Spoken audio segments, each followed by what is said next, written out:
Hello, and welcome to Spotlight On, the podcast that brings together business leaders, entrepreneurs, and experts covering a range of topics. I'm Nicholas Barton, founder and CEO of the Barton Partnership. We're an award-winning executive recruitment and consulting solutions firm providing permanent search and independent consulting services across strategy, sustainability and M&A, data and analytics, and transformation and change. Hello, and welcome to the 7th episode of our Women in Leadership podcast series. I'm Kiran Rasoda, Associate Director in our Transformation and Change practice. Joining me today is Kiran Sinharoy, Executive Director at IQEQ. Kiran was previously Head of Procurement and Business Change at Intertrust Group and has over 15 years of experience in general management, value creation, management consulting, M&A integration, greenfield operations, and driving revenue growth. Thank you very much for making the time, Kiran. Really appreciate it. Could you start by sharing a bit of an overview of your career journey to date, please? So, it's been an interesting journey so far. I was born and brought up what I called as the land of the economies in India. I started out my career in sourcing and procurement straight out of university. At that time, it was like, okay, let's go and get going with this. This is a new thing that's happening in the market and maturing the business. And from that, I progressed into doing management consulting with KPMG, moving into more transformational roles, and today leading to business units. So it's been constant learning and change in the last 15 years and, never stopped learning. I think in the process, what I really enjoyed is living in 4 different countries and having the opportunity to work for people over 15 different cultures. I think it has really broadened my horizon in terms of cultural awareness and how to get things done. Excellent. Could you talk about your experience advancing to leadership in a traditionally, I'm making assumptions here, that is heavily male-dominated environment, which typically they tend to be, and what can businesses be doing to support greater diversity at the leadership level? I don't think your assumption is fundamentally wrong. It is true, financial services, professional services is traditionally quite male-dominated, as you said. I guess, over the years, it's been quite different. I suppose there are 2 parts to it. One is what kind of opportunities that has been presented to you and how you as a woman have grasped those opportunities to move things forward. So it's a twofold process. Things don't present to yourselves. You need to also sort of look out for yourself and have that tenacity to keep going for, further progression in career and management roles. And look, diversity wasn't really built overnight, right? It depends on the company culture and it takes time of building an inclusive culture. Still date, I still see people having inherent biases, blind spots during the process in terms of, how we progress people into management roles. I guess, one of the things I have been also actively looking at in the firm I work with now and previously as well is one of the things businesses can do better, perhaps, especially in our industry, in financial services, professional services, is the entry point. When we are getting talent through the door, I think in the recruitment phase, more often it's always, the crisis situation. Let's get someone as ASAP because we need to put off that fire in the business. I think the recruitment phase needs to be really navigated by helping hiring managers with coaching on how to avoid blind spots around diversity and inclusion. How do you avoid having inherent biases to help sort of, really tackle the problem in the front rather than trying to tackle the problem towards the later phase of management coaching and stuff like that.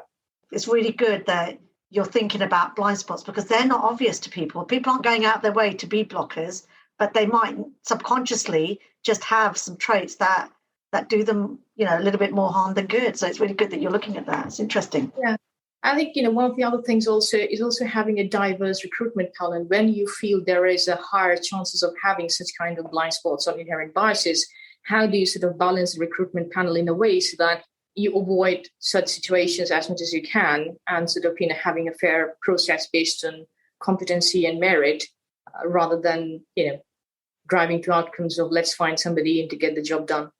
Yeah, no, absolutely agree. So what in your view are some of the key attributes to making it in the industry as a woman? And have there been any mentors or role models who have supported you in your career? I think in terms of attributes, for me, there are 3 things that sort of is on top of my list is always competence, listening and learning.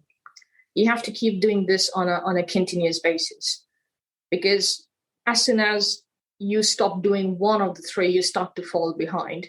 And it's quite a tenuous process. You might feel tired over a period of time to say, okay, can't keep learning every day, can't keep up with my talent every day. But how do you do it in a meaningful way so that you have the resilience to keep going forward in your career? I think in terms of mentors and coaches and different role models, I've been really lucky. I wouldn't have got to where I've got to without certain people who have come through in different phases of my life to sort of help me mentor, coaches, and people that I've looked up to. I think, for me, that was a key part. I've always, especially in the last 10 years of my career where I've had management responsibilities in some shape and form, I've always looked out for having mentors within the business and outside the business who help me, with my self-reflection and also pushing our boundaries. As women leaders within the business, it's quite natural where we sometimes take a very overtly conservative approach to say, we need to really perfect this thing and do it in a particular way without realizing there might be other things we can do. So I think mentoring and coaching is definitely, I would recommend to anybody who is looking to grow within their career. It doesn't matter, man or woman or anyone else, is to sort of have someone who can help you self-reflect and push your boundaries, because more often we start to develop biases in our head to say, this is how far I can go, this is what I can learn, this is what I can do. I think in terms of my role model, I'm very passionate about economics and world economics and world politics. I really look up to Christine Lagarde, who is the current head of the European Central Bank and formerly leading the IMF. And have you reached out to people to mentor you, or have people tapped you on the shoulder and said, actually, I could help you further? Is it more about you going out and saying? To be honest, it's been more proactive. I always look out for, and this is something, I do on a continuous basis every 24 months, 36 months, to say, okay, here is my career path. These are the skills I need to improve at. These are the kind of attributes I'm looking to develop. And I keep tapping into people within the network, within the firm I work, wherever I've worked previously as well, to see, who have got those skills and they do them well, and what can I learn from them. So it's been very proactive. I don't get to the point of, nagging mentors, because that's not what you should do. But I think, having a mentor within the business and outside the business is quite useful. Yeah, no, absolutely. I think it's a theme that's come up in a lot of women that we've spoken to. Having mentors both inside and outside of work is playing a theme all the way through. So it's really good that you're obviously sharing the same as well. How would you describe your leadership style and what has influenced that? Well, it's been, I sort of, like everyone else, started out as an individual contributor, right? So you sort of grew up through the ranks and build your skills around managing teams, leading teams, developing people. I think probably my leadership style sometimes can be seen as a bit controversial, because my approach is quite transformational.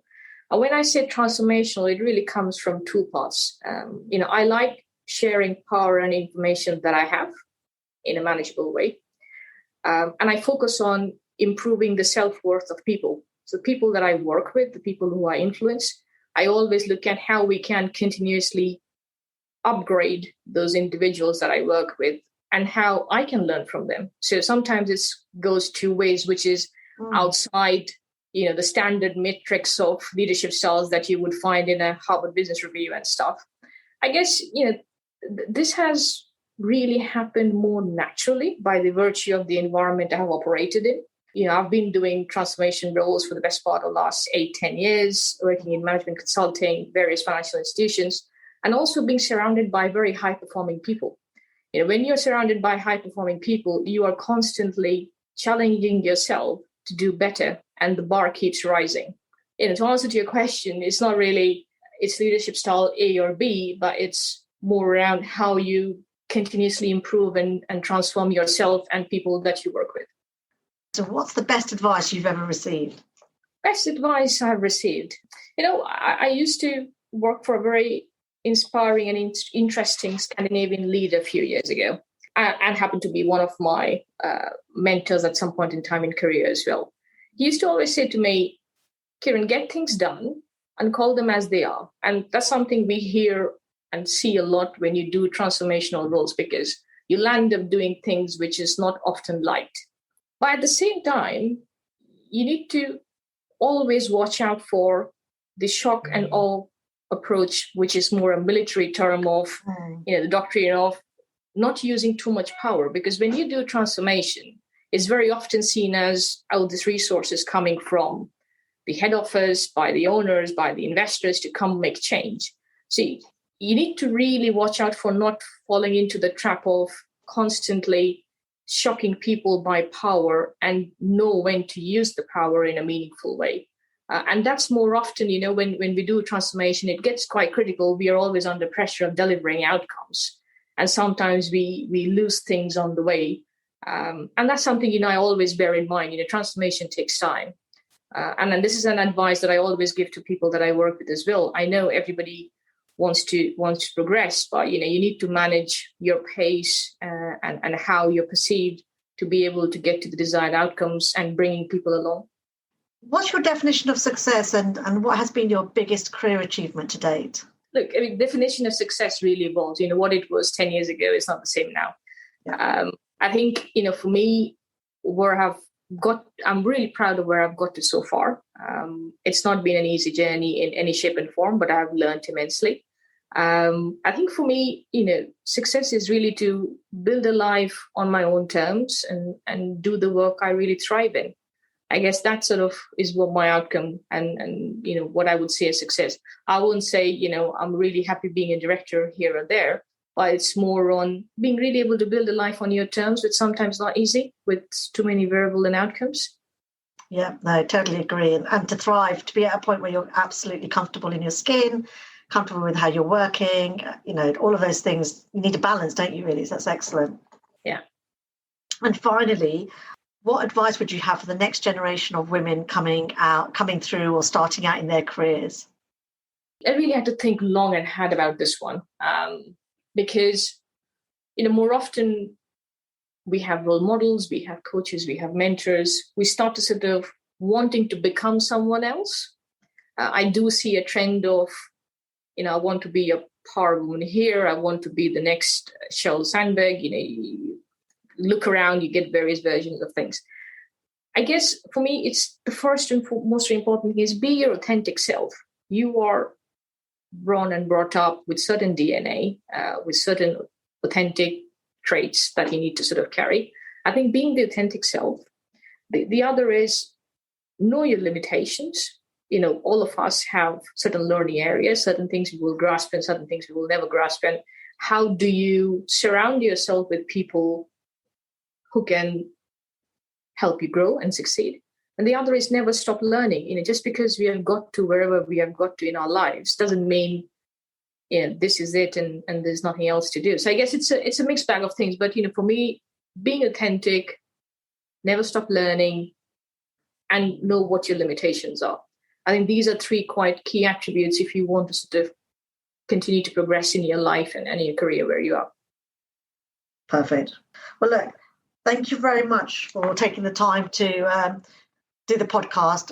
Absolutely. And thanks again for giving the opportunity, Kiran.